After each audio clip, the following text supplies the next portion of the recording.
વરસાદી મહેર વરસી, જેના કારણે જિલ્લાનો ઘેડ પંથક બેટમાં ફેરવાયો છે।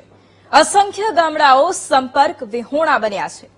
લોકો લાખો વીઘા જમીન પર દરિયાની જેમ પૂરના પાણી ફર્યા છે। ત્યારે કેવા છે ઘેડ પંથકમાં જળ તાંડવના એ દ્રશ્યો, આવું જોઈએ।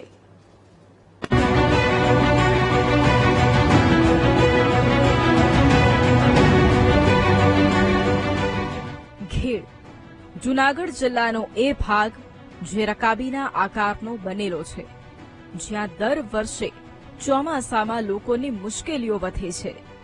સરકારે હજારો કરોડોનો પ્રોજેક્ટ તો લોન્ચ કર્યો, પરંતુ ઘેડ પંથકના લોકોને ક્યારે કામ લાગશે તે ખબર નથી। તેવામાં સતત 3 દિવસ પહેલા વરસાદ પછી ઘેડ પંથક બેટમાં ફેરવાયું છે। નજારો તમારી આંખો સામે છે। દૂર દૂર સુધી પાણી જ પાણી છે। જ્યાં નજર પહોંચે ત્યાં સુધી પાણીનું સામ્રાજ્ય।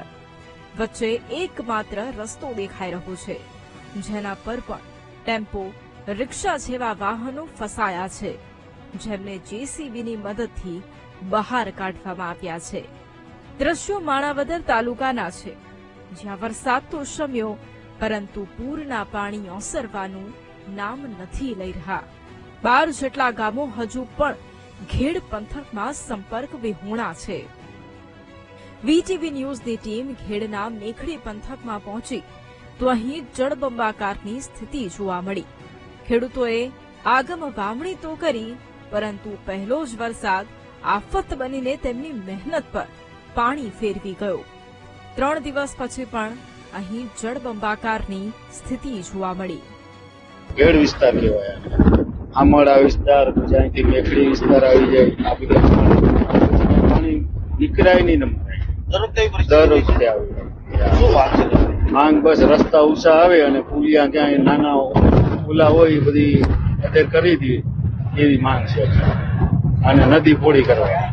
માણાવદરથી લઈને માંગરોળ સુધી સમગ્ર પંથક ડૂબી ગયો છે। લોકો ઘરોમાં કેદ થઈ ગયા છે, પાણી ઓસરે તેની રાહ જોઈ રહ્યા છે। જો કે આ તો દર વર્ષની મુશ્કેલી છે, કારણ કે સરકારે વાયદાઓ તો ખૂબ કર્યા, પરંતુ પાણી નિકાલની કામગીરી જમીન પર અમલમાં ક્યારે આવશે તે સૌથી મોટો સવાલ છે। જય વિરાણી।